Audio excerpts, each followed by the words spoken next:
Hi, hello, it's me, Adam, your friend from the internet, or possibly a stranger from the internet, or maybe both.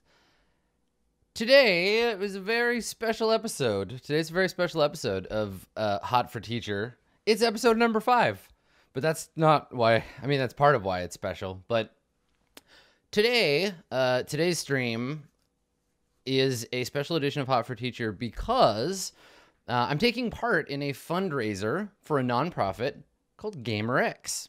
GamerX is an organization whose purpose is to boost the voices of LGBTQ people in gaming. Voices like the one you are hearing now. I have been boosted by GamerX. What's cool about doing this particular, and the reason why, like, you know that I'm not usually like a big like charity stream kind of person. I don't do a lot of that. I do some charitable giving, but I tend to give to people. The thing is, the reason why the GamerX is sort of special to me is because a lot of the time when folks do streams around charitable giving, they're raising money for organizations that help people who are affected by things they themselves have not necessarily directly been affected by, right? We raise money for sick kids. We raise money for disadvantaged folks. And often we as broadcasters and as streamers are set up in a position where we're not necessarily those people. But today I'm helping raise money for an organization that has directly helped me get my message and my voice and the voice of people like me out to you, which is really cool. You might remember I went to GamerX. I went to their convention a couple of years ago in California. We raised some money for my birthday. I think you might maybe remember that. That was a while ago. Or you might remember them from my trip to Australia, which I blogged about and did some panels at. So GamerX, they're cool. I like them, and I'm happy to be trying to support them today. We're going to try to raise $500 today, but the charity is going all week. I'm not the only person who's a part of this. Cypher of Tier, Dylan, 8-Bit Dylan, Skyhook, like lots of other awesome people who I'm sure I'm forgetting have participated in this fundraiser and will continue to participate throughout the rest of the week. So make sure that you check them out. If you want to, you can donate by using the !donate, or if you're watching this on my Tiltify page, you can go ahead and just donate straight through there. So that's what's happening today. It's going to be a little bit different. It's going to be a little bit different than usual today because we are going to end up with some visitors from the Twitch front page. Hello, Twitch front page visitors. Things might be a bit busier, a bit different from usual. I'm turning follower only mode on because you know how sometimes front page and gay stuff can be a bit tricky. So I'm putting follower only mode on to protect us from people who are just here to be dicks. I'm sorry if this is alienating to new folks. This is the kind of thing that is why we need fundraisers like this to make Twitch and other game spaces more comfortable for LGBT folks like me, and folks like maybe some of you. So yeah, after Hot for Teacher, I'm going to be hosting a little LGBT Q&A. If you have questions about being a queer broadcaster or participating in this space or my experiences, stick around. Feel free to at me. I'll try to answer as much as I can. We'll do that in an hour, and we'll do that for about an hour. So stick around after the episode for that. So, my dear friends, are you feeling hot for teacher? Should we dispense some advice?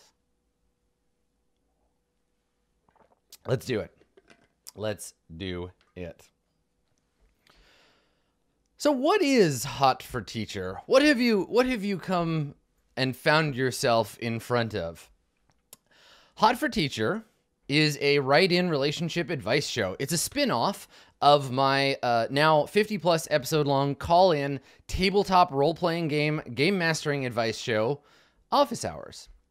Every week on Hot for Teacher, I answer 3 questions from you, my lovely audience, submitted in advance to www.adamcoble.com/hot-for-teacher.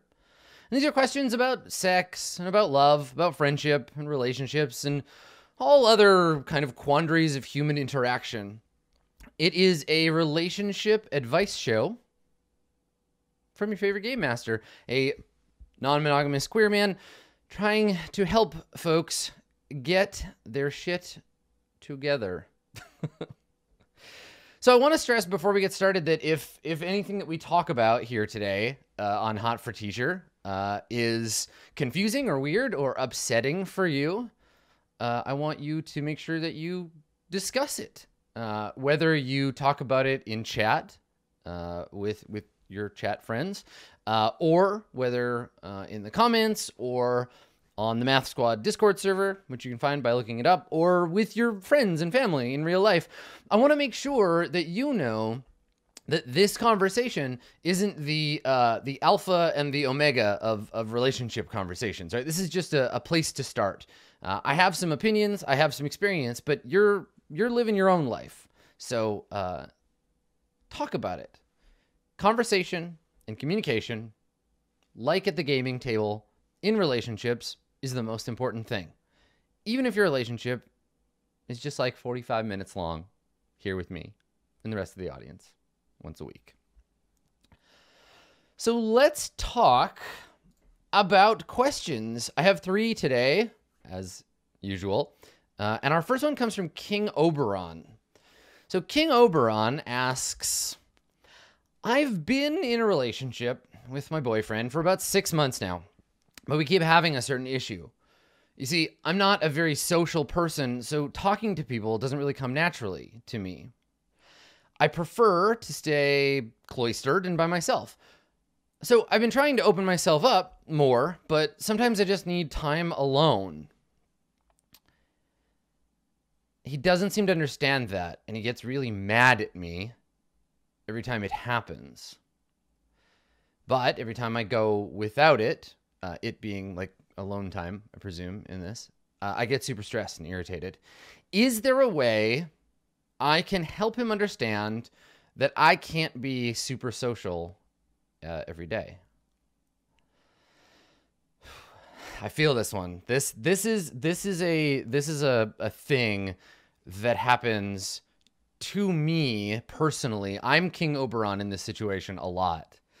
And I feel like we exist in an environment, which is to say the internet and tabletop role-playing games and video games, that traditionally, though not so much as it gets bigger, a lot of people kind of self-identify as introverts or prefer solitude, or at least some amount of distance.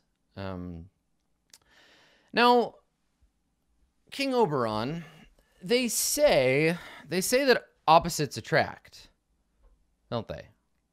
Right?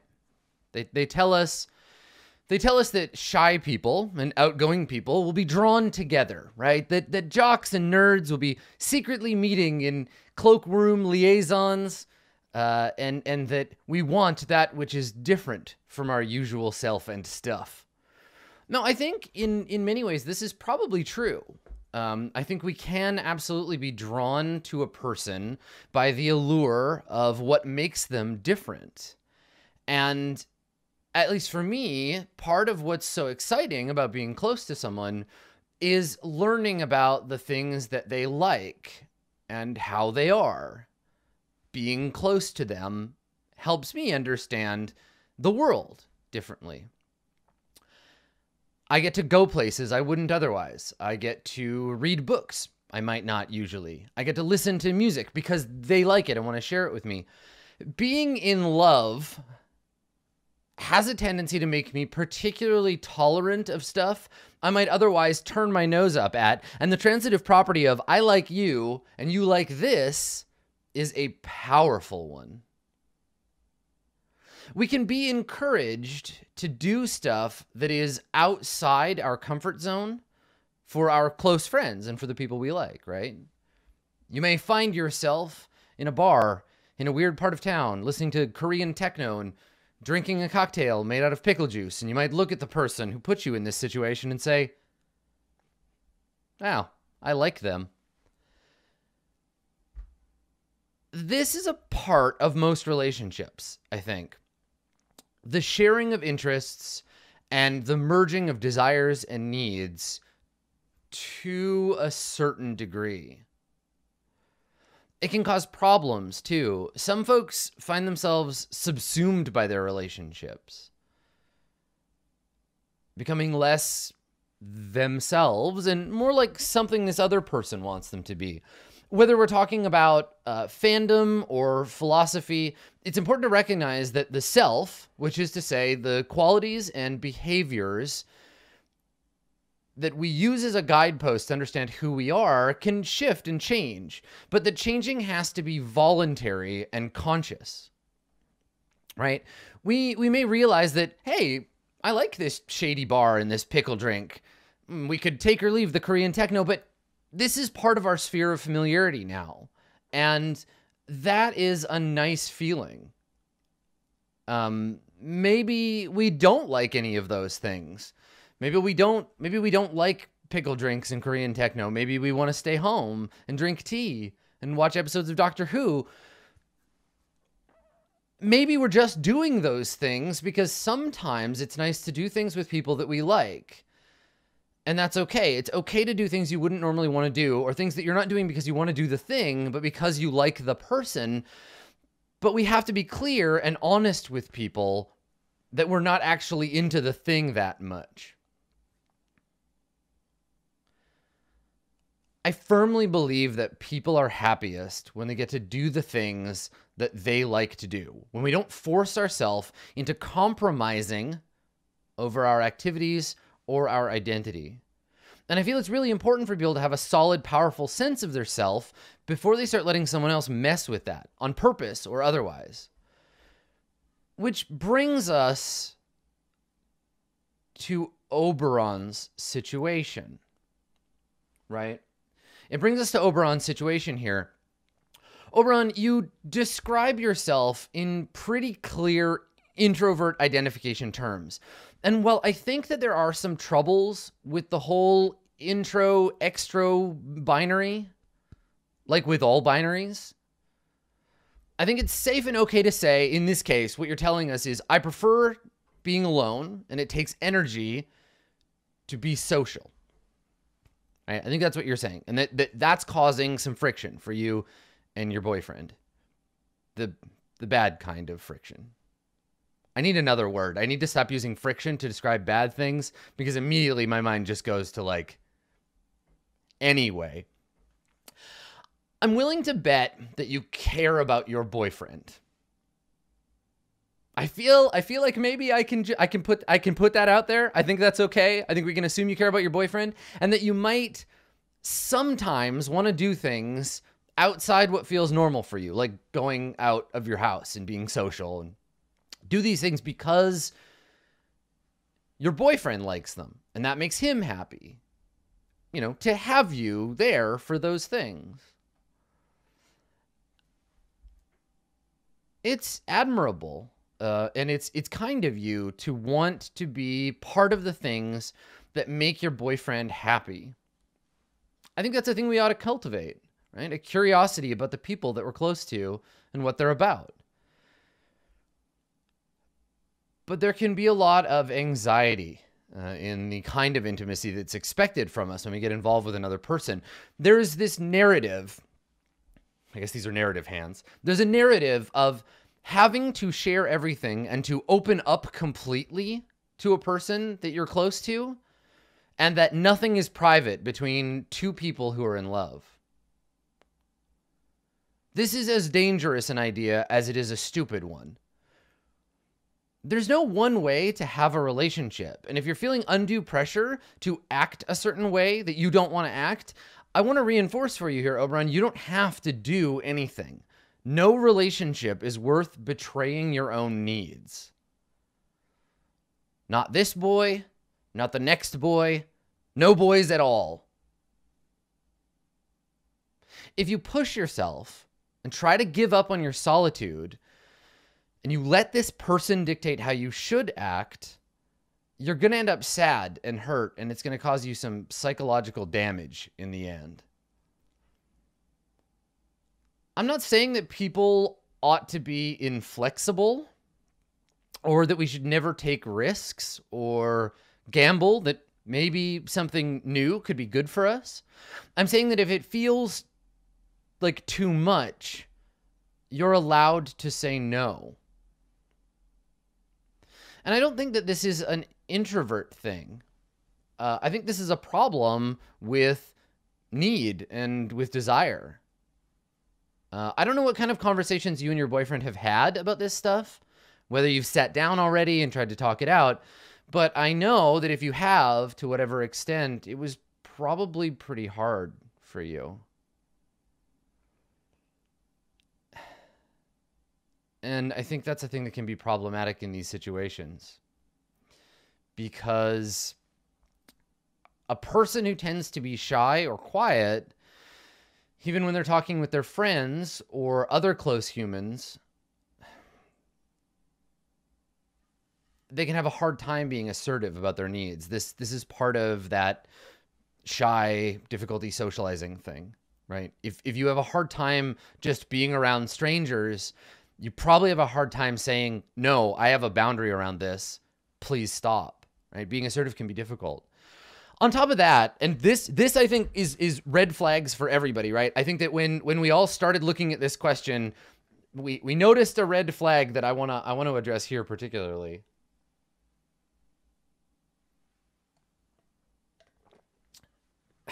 It sounds like your boyfriend is reacting with anger to your needs. That his frustration or disappointment is expressing itself as him being really mad. That's your words in this question. Really mad at you for not doing what he wants. You're both facing down a needs problem here, right? You need to have your time and space, and he presumably feels he needs you to participate in the social stuff to feel close to you. And I think that you need to have a conversation with yourself first. Ask yourself a couple of things that might help you clear this up. How much of him being angry are you willing to take? Like, that doesn't sound very nice. And it frustrates me that you're getting anger in response to your expressing yourself instead of understanding and discussion.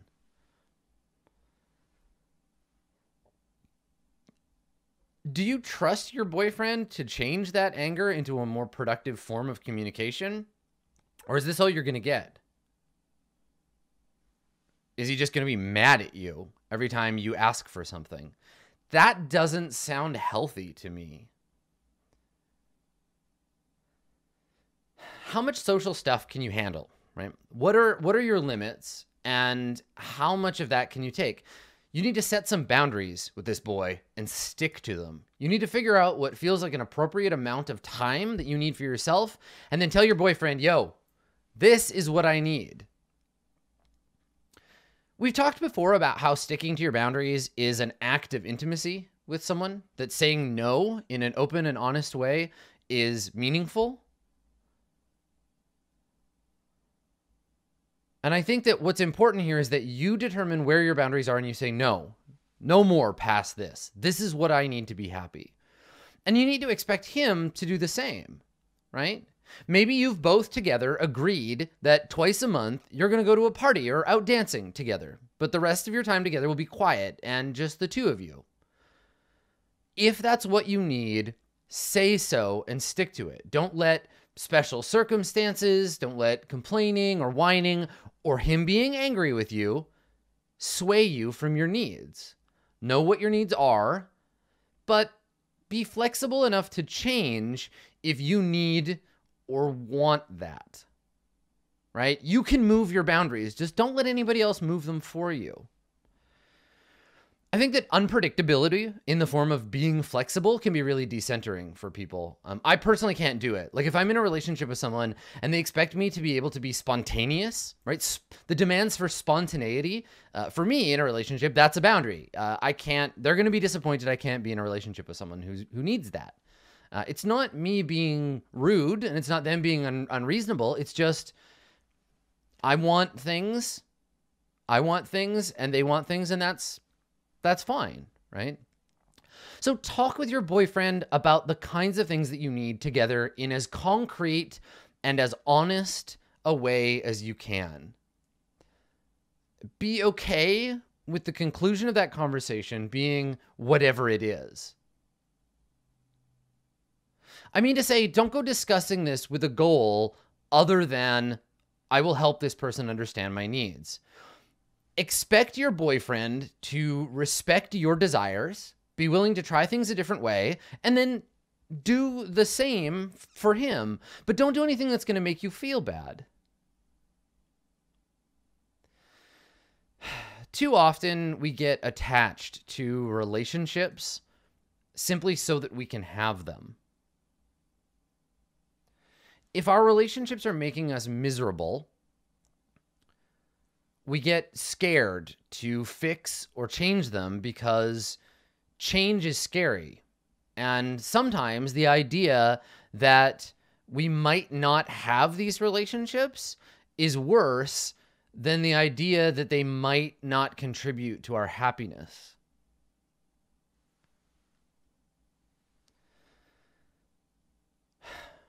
So this relationship, any relationship ever, isn't worth your unhappiness.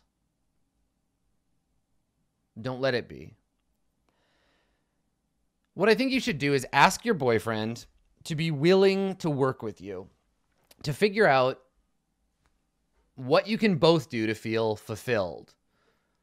Realistically assess if that's possible, and then try it and be willing to fail. Fucking things up,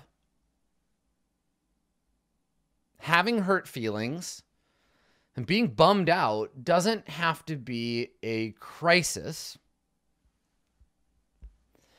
but it will help you learn where the edges of the safe and positive part of your relationship exist.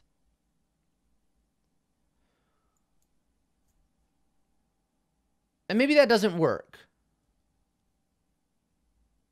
Maybe he needs someone who can do the things that you can't do. And that's not a failing on your part. You don't have to be in this relationship if it doesn't work. A failed relationship is one that you stay in longer than you need to. You can be happy and you can still have your solitude. I promise. Don't settle for less. Okay? Our second question today comes from an anonymous submitter we will call Jane. Jane says, when you're first getting to know someone, or you have just started dating, how do you handle anxieties about seeming too annoying or weird? First dates are always going to be stressful, but if I'm with someone new, sometimes I find myself caught in a feedback loop of being worried about being too awkward, then trying to act in a way that I think might make me seem less awkward, but then that makes things even worse, and trying to compensate for that, but that just makes things even more uncomfortable, and so on and so forth. Until both me and the other person are having a crap and exhausting date. How do you stop that vicious cycle from happening?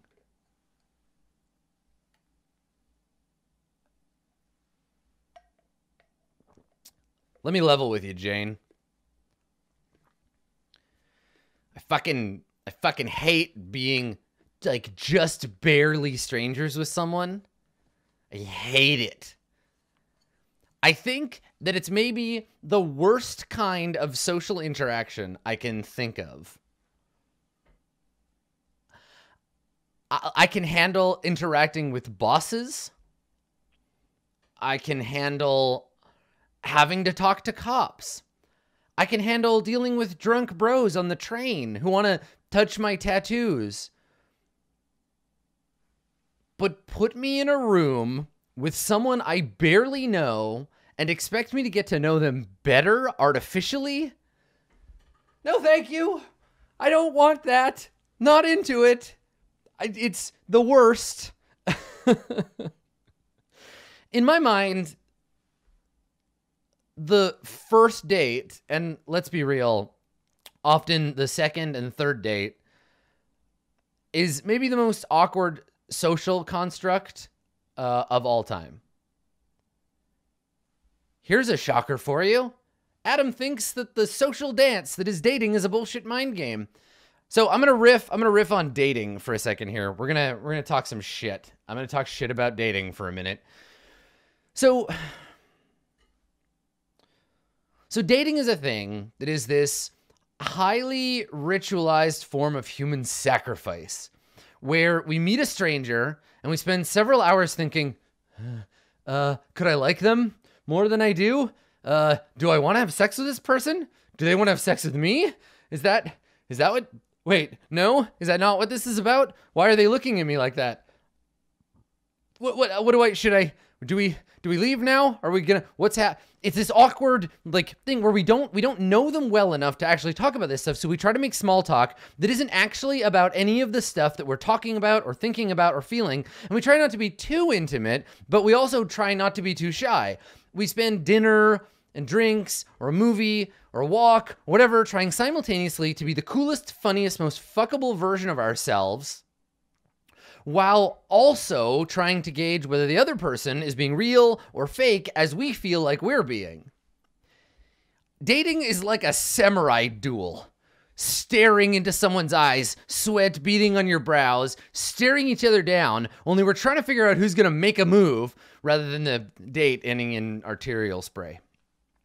Now, maybe there are people for whom that kind of intense terror is fun and nice and exciting. And maybe you want to be a romance samurai, but maybe you're the kind of person who goes on dates and it's great and you don't wonder if it's too early to start talking about how much you love Akira. Maybe there are those sorts of people. But I am not them. So I can't do it. I don't know how. And so I don't. I've just written off dating as a practice altogether. Also, more samurai duels would have ended better if more of them ended with smooching instead of sword killing. I think the dating is stupid and frustrating and I hate it. And like all stupid, frustrating things that I hate, I have just decided to say, no, thank you. Instead of going on dates, I just like make friends and I be my cute, weird self around people. And if I am awkward or strange, or I talk too much about why it's so cool that the motorcycle chase is hand animated, it doesn't matter. Because the stakes are so low. It turns out being who you are attracts people who like you for being yourself, and people who don't like you will stop hanging out with you.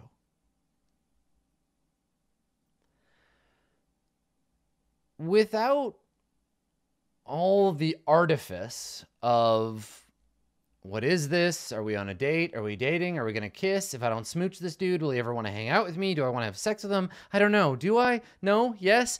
Instead of all that horse shit, you just get to be your goofy, weird self. Doesn't that sound nice? There's a lot of social pressure to follow the date path, though, right? There's an app for meeting people to date or sleep with, but there isn't really the same, like, there's no friender, right? I mean, hell, there isn't even a friender, but maybe also smooching app either. The problem is that, like Phaedratha and Paul Muad'Dib, when we date, we enter into this deadly dance. You know, when you go on a date, we've rolled initiative on the sweet science of, do we actually like each other or not? And the pressure is on. I don't think human beings are coals being made into diamond. I do not necessarily think good relationships emerge from high pressure situations. So let's just assume that you've heard me on this. You don't need to date to get what you want, whether that's intimacy or sex or a partner or whatever. Dating is a channel, a socially approved, kind of emotionally fucked up pathway to get some of those things that you want. But let's assume that you've bought into that. Let's assume that it's not dating inherently that is the problem. Maybe you want to enjoy dating more, right? Now, this is a thing. I'm doing this advice show not to tell you to do things my way, but to help you do things your way better. So I'm going to tell you, I don't have a ton of practical advice, right? My advice for me is just be who you are. And if that's weird or awkward for someone, fuck them. Or don't. I mean, too bad for them if they can't handle you, but maybe it's not about that. Maybe the idea of being around a stranger whose job is basically just to figure you out is intimidating, regardless of the context. Maybe what you want is to be charming and sweet and for people to see that, to free yourself up from feeling like you're judging yourself for being awkward and weird. Maybe you just want to feel comfortable and good about yourself in this situation so that people can see the confident, true you that's underneath all the dating anxiety. Right? So let's be real. It's really fun and it's nice to sit and flirt with someone and have them act like they're into you. That can be a super affirming situation.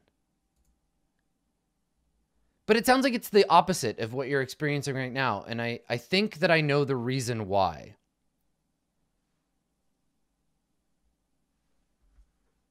Dating can feel a lot like a game of self-confidence chicken. Dating often ends up in a situation where the person who seems the coolest and most interesting wins the date. Generally, at least early on, dating isn't very much about being who you are, because I think that we're all weirder and sadder and messier and stranger and funnier and cuter than we let on at first.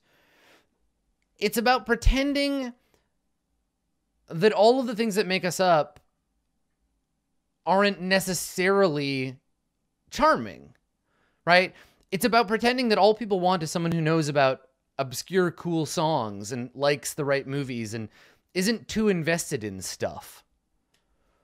So what I think maybe you could do is just spend some time thinking about all the cool, awesome shit that's true about you. Think about all the cool stuff you know and all the great stories you have and all the things that make you an individual that you like. Spend some time acknowledging that while your anxious weirdness might seem like a liability to you, there are a ton of things that make you up that aren't that thing. You got to get good with you, right?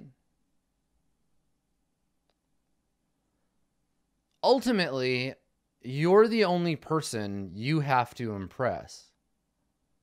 So put on your coolest underpants and go out there and be confident about who you are.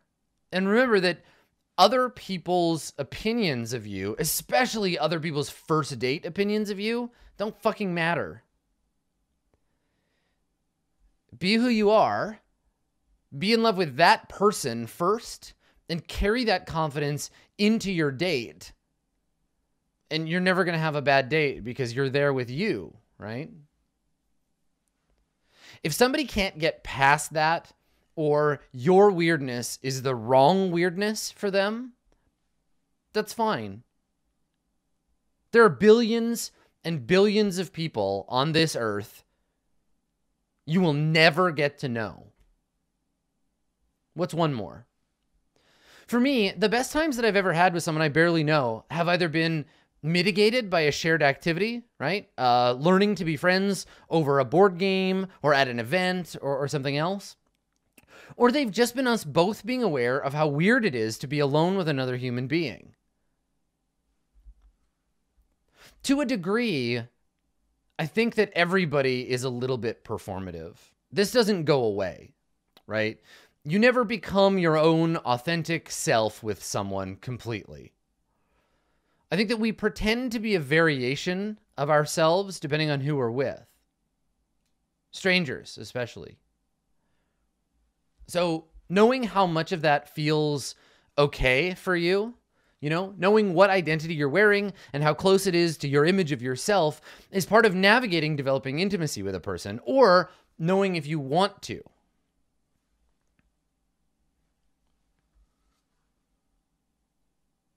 So my real answer here is fuck dating. Right? Make friends. Get to know people without an agenda in place. And then see what develops. But if you're going to dance the dance, dance it knowing that the person you are is fine and okay. And that it doesn't matter if you're weird. Being weird is pretty fucking awesome, actually. All of my best friends are to some degree or another awkward weirdos. Yes. If you are hearing this and you're like, wait, I'm Adam's friend, I'm talking about you. And I think it's okay just to be yourself. Even if you are worried that that self is awkward and weird. Find somebody who likes you for who you are. Find someone who you can go on dates with if that's what you want, and you can be comfortable and you can have fun and you don't spend the whole time feeling like confused and upset and worried that they don't think you're cool. Question number 3 is a nice terse one, nice short one. Comes to us from Lord Porcupine. Lord Porcupine says, this is a hypothetical, I like this one, asking for a friend. You have found an incredibly amazing romantic interest. I have? But the stars have aligned. Oh no, against me. Then it's not going to happen. How do I deal with moving on? It's a good question. So we're gonna talk generally. We're going to talk generally about moving on when a relationship becomes like an apocalypse world character who's taken one too many grenades to the head, untenable. Because I think it's really useful. I think it can be helpful advice for people in a lot of situations. The narrative of many relationships is a unidirectional line. It's just straight out from start to finish, right? We play this game. We don't know someone at all. Then they're a stranger and might not exist at all. Then we're introduced. We have our meet cute, and suddenly they're a person. And now we have a relationship with this person, albeit a limited one. If we never speak to them again, or we never see them or interact with them again, that's the finality of the relationship there. We form and abandon these sorts of relationships all the time with cab drivers, people we bump into at school, Amazon delivery people, the guy in front of us who's already started eating his bag of Cheetos before he paid for them at the 7-Eleven. If there is a repeated encounter, we can build on that relationship. It might become a friendship, right? We build a form of intimacy with them around shared interest or shared circumstances. We might find that we like being around guy with the open bag of Cheetos in some particular context. If there's a mutual interest between the two of us, we might add romantic or sexual activities to our relationship. We might build on the friendship with what is socially designated a higher level of intimacy. All right, our relationship might ascend to that place. Maybe we move in together. Maybe we get married, if those are options for us. We might have kids. We might merge our families. We might do all kinds of other nesting behavior. And if we don't die first, the other inevitable thing is expected to happen. The relationship ends. A lot of the time, if that happens, it's an awkward, difficult, and painful experience. In part because many relationships terminate via the intent of one person rather than both mutually. A relationship that ends mutually is about as likely as two people having an orgasm at the same time. It's pretty fucking rare. So the other thing that makes relationships ending difficult is that there's a narrative about failing at a relationship. And the more intimate the relationship, the bigger the sense that not continuing it is a failure of some kind. A divorce is seen as a bigger failure than a breakup, usually. So I think we develop a lot of anxiety around the endings of relationships. For good reason, I think. We sink time and energy and invest our emotional selves in these things. And to have them come apart for us is to feel deprived, right? We feel like we have lost that energy and investment. And the things that we're used to being taken away from us can feel really hard. It can be especially traumatic and difficult if, like Lord Porcupine suggests, we have a relationship or hope to have one that ends for reasons outside our control. There's a sort of bittersweet narrative here around never having your shot, right? About being torn apart by fate. Everybody thinks that Romeo and Juliet, right, separated by the strife of their families, are so tragic and romantic and wonderful. Except that, like, they're a couple of idiot teenagers that should never have been given access to poison,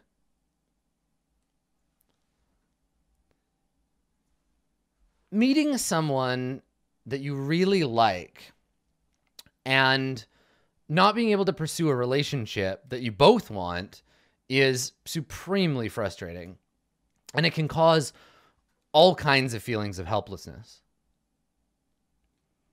Now, there's two main strategies I've used and that I would suggest people use when dealing with a relationship ending. The first, though admittedly the least concrete of the two, is to stop thinking about these sort of things as endings, right? Relationships are not a straight line. Relationships aren't clear narratives with an obvious beginning, middle, and end. A relationship is not a novel. A relationship is not even infinite jest. Relationships are weird and unclear, and they move around and change constantly. Relationships do not move inexorably forward toward death or heartbreak. There are healthier ways to look at how a relationship works, and these ways center around the idea of expecting and embracing change, right? There's an aphorism that I love, especially when thinking about relationships, that I think the source is Heraclitus, and it usually gets translated into common English as you cannot step twice into the same stream. You can't step twice into the same stream. So what this means is that you may see a stream as an unchanging object. The Nile is always the Nile, after all. Except that it isn't. Because the water that flows through it, the water into which you step, is constantly changing. The idea that everything flows can be applied to people, too. Should be applied to people, in fact. Expecting that a person is any more like stone than they are like a river is only going to lead you to heartbreak. People change all the time. They change because of mood. They change because of circumstance. They're different depending on who they're with or when the last time they ate was. People are by nature protean and can be confusing and move to an externally unpredictable rhythm. And relationships that we have with people are the same way by necessity.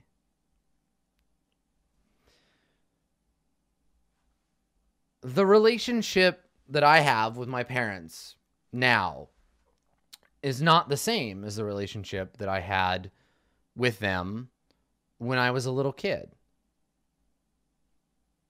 The relationship I have with friends that I've known for a decade has changed a bunch of times too, because I've changed and they've changed. I bring this all up because the cure to endings is change. If we're able to stop looking at our relationships as an escalator of meet, friend, fuck, love, marry, die, we give relationships the freedom they need to be what they are. We get to work together to tell a story that defines our relationships. In this way, we reject the idea of a relationship ending because we don't feel romantic love anymore. We reject the idea of a relationship ending because we don't want to have sex together anymore. We don't break up. We just change the parameters of our relationship to better fit the needs of the people in that relationship. Now, I've described relationships before as being a Venn diagram of desires. The list of things you want and the list of things I want, and the place where those overlap, that shared list, is the relationship that I have with you. Removing something from the list or adding something to the list is changing the relationship. And I want to live in a world where sex and romance and everything else are options for addition or removal from relationships without it meaning the relationship has some deep fundamental change. Sometimes our lives introduce situations that can prevent the possibility of some types of relationship. You don't get to have sex with someone who doesn't want to fuck you.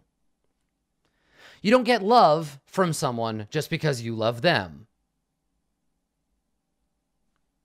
Maybe it's as simple as you being into someone who is already in a monogamous relationship, and they're not going to give you the kind of relationship you want.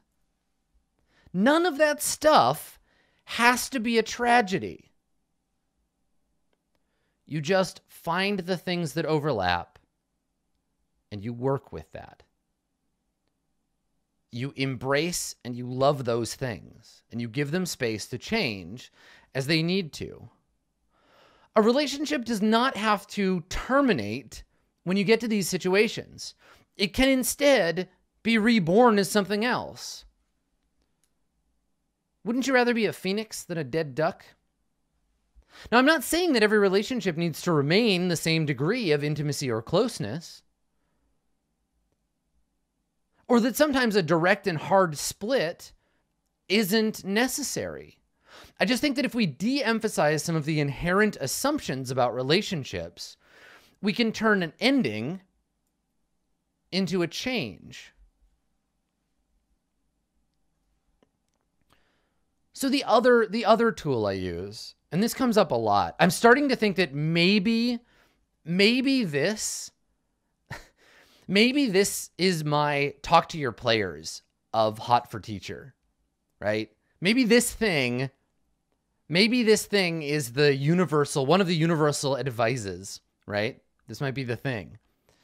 So the other tool that I use in dealing with feeling sad when a relationship goes a way that I don't like is that I try to maintain a good relationship with myself. Now I'm going to be edgelord wears black nihilist Adam for a second. Just for a second. And I'm going to remind you that in the end, we're all alone, right?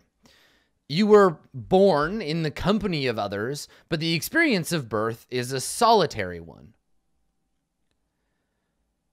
When it really comes down to it, you're going to draw that last breath alone, too. We're born alone, and we die alone. And you damn well better have a good relationship with the only person who's going to be there with you no matter what happens. What I mean by having a good relationship with yourself in this particular case, it isn't so much about self-care or anything like that. It's about recognizing that you are the most important person in the world to you. Even if that isn't always the easiest thing to feel. Now, I don't mean that nobody else ought to matter to you, or that breaking up, if that's what you do, if that's a thing that is happening to you, or being denied a relationship that you want shouldn't be allowed to hurt, because it does, and it will. I just mean that when it comes down to it, you are the only person that you know for sure will be there for that experience.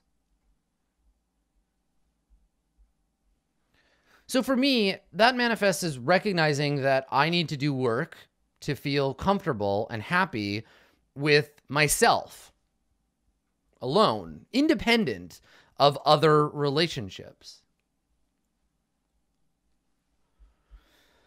And like Lord Oberon from our first question, this is easier for me because I tend to like spending time with myself. I'm pretty okay with who I am. I try to do things that make me happy, and I try to reinforce the positive stuff that I feel about myself. Having a solid and strong relationship with yourself and with your own identity can be a lot of work. I know that it's kind of flipped to say, like, get stoked about you. It's that easy, but that really is the place to start. Every relationship is worth, and every relationship takes time and energy to make it worth putting that effort into, including the one you have with yourself. So do that. I'm a huge hypocrite. I will like readily and happily point out here, like I'm so bad. I'm so bad at this. I'm a huge fucking hypocrite because I put spending time with myself way down at the bottom of the list so often. And so I need to listen to my own advice here. I need to try to do more of this. And it's actually helpful for me getting these questions because in a way, the things that you ask and the way that I answer them helps hit home for me. Hey, you need to do this too, Adam. So I think the thing is having that relationship with yourself can be a safety net and a security blanket for when your heart feels broken. Either because a relationship doesn't go the way you want or because, I don't know, people are being shitty to you in the YouTube comments. Whatever it is, your life is going to be easier if you have a good relationship with you.